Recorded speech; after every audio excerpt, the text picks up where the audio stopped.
Hey, it was an old skull. What a lucky find for a pair of young adventurers. It was easier to climb these walls back then.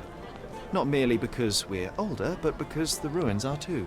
Of course. You said we needed to bury him. Do you remember where?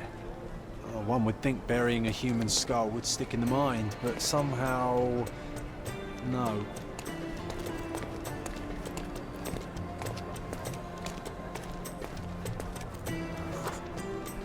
The old man was standing here as we passed. Oh yes, I remember his face as we flew by with a skull in our hands. He looked as shocked as our grisly companion.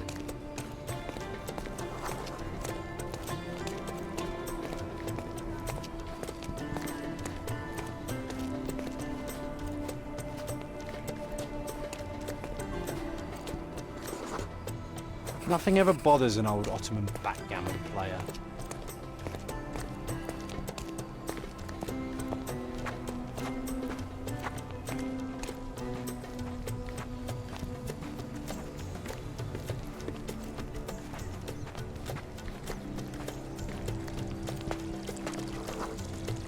This wasn't the right place for a funeral.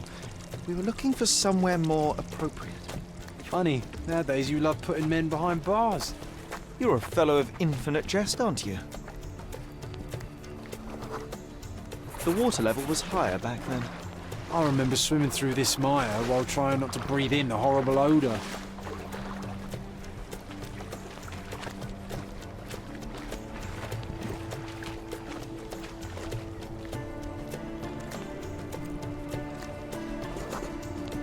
This is where we buried it.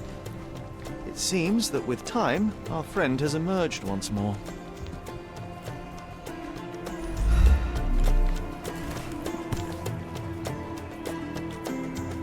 The skull is ancient. Its likeliest owner was one of the Knights Hospitaller who died during the siege of the fortress. I remember now, you said this skull was my father's. A child's imagination is a powerful tool. You needed this. A burial process of your own. A ritual so you could begin to grieve. Here hung those lips that I have kissed, I know not how oft. I felt so alone back then, John. Uncertain. Abandoned by my father. I know. The skull wasn't his, though it may as well have been. In the earth, all of us look alike. Putting this man to rest, it did help. I'm glad, Sherry. I find myself rather tempted to keep it. If not for sentimental value, then it's archaeological merit.